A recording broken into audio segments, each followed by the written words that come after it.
வணக்கம். திருவேங்கடம் தமிழர் திருநாள். இது வந்து பார்த்திங்கன்னா கருப்பு கவுனி அறுவடைக்கு தயாராகிடுச்சு. அதுதான் காமிக்க வந்திருக்கேன். இந்த பொங்கல் முடிஞ்சோன்னா 4 நாள் கழிச்சு இது வந்து அறுவடை பண்ண போதும். என்னென்னா பாருங்கள், இதிலே எவ்வளோ அந்த அளவுக்கு சேதம் இருக்குப்பாங்க. அதாவது காற்றுல சாஞ்சது வர்றதுக்கு இந்த பன்னி வந்து இந்த மாதிரி உடைச்சிருக்கும் போது இதில் பாலே ஏறாது. எந்த அளவு வந்து சேதம் படுத்தி வைப்பாங்க.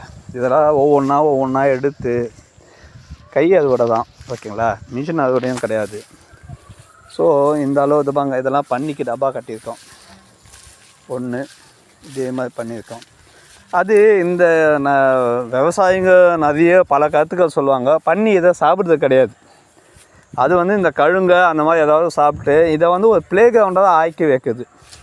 இதுபாங்க எந்த அளவுக்கு மடித்து இருக்குப்பாங்க. இது எப்படி இருக்குப்பாங்க. இது விளைச்சலில் கொஞ்சம் சாஞ்சு இருக்குது. திட்டாகும் போது வந்து இதெல்லாம் வந்து பண்ணினால சேதாகும். ரொம்ப சேமப்பட்டு தான் வந்து நம்ம வந்து விவசாயம் பண்ணி எடுத்துகிட்டு வரோம், ஓகேங்களா? என்னை போல் நிறைய பேர் வரணும். அப்போ தான் வந்து இந்த வந்து பாரம்பரிய ரகத்தை வந்து நம்ம வந்து மீட்டு எடுக்க முடியும். ஒருத்தனால பண்ண முடியாது. அதனால தான் நான் நிறைய ஆலோசனை சொல்லுவேன். நம்ம ஒரு 5 வருஷமாக பண்ணுறோம். அதனால் வந்து இயற்கை விவசாயம் நிறைய பேர் இன்ஸ்பிரேஷனோடு வரணும். இனிமேட்டு வந்து யாருமே விவசாயம் பண்ணலன்னா அர்த்தம் வந்து 3 வேளை நம்ம சாப்பாடு தான் சாப்பிட்றோம் நம்ம தமிழர்கள், ஓகேங்களா? தென்னிந்தியா ஃபுல்லாக. அதனால் வந்து இதுக்கு நம்ம முக்கியத்துவம் கொடுக்கணும்னா பின்னாடி வந்து அதனுடைய விலைகள் கடுமையாக தான் வந்து அதிகமாகும். அதே போல் வந்து பார்த்திங்கன்னா நிறைய விவசாயிகள் வந்து இதுக்கு வந்து முக்கியத்துவம் கொடுத்தா தான் சாப்பாட்டுக்கே வந்து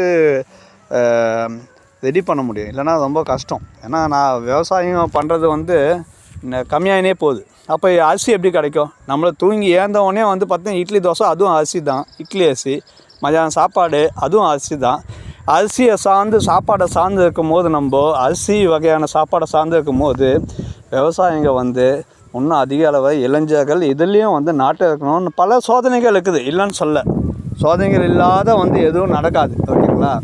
ஆனால் வந்து ஃப்யூச்சர் இதுலேயும் இருக்குது. ஏன்னா நாளுக்கு நாள் அரிசி விலை ஏறினே போகுது.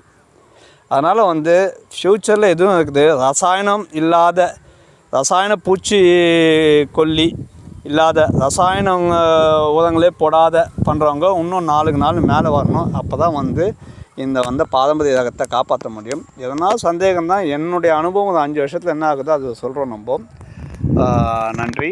திருவேங்கடம் துக்காதாம், ஆக்கூர் கிராமம், அனகாவூர் ஒன்றியம், செய்யார் வட்டம், திருவண்ணாமலை மாவட்டம். நன்றி.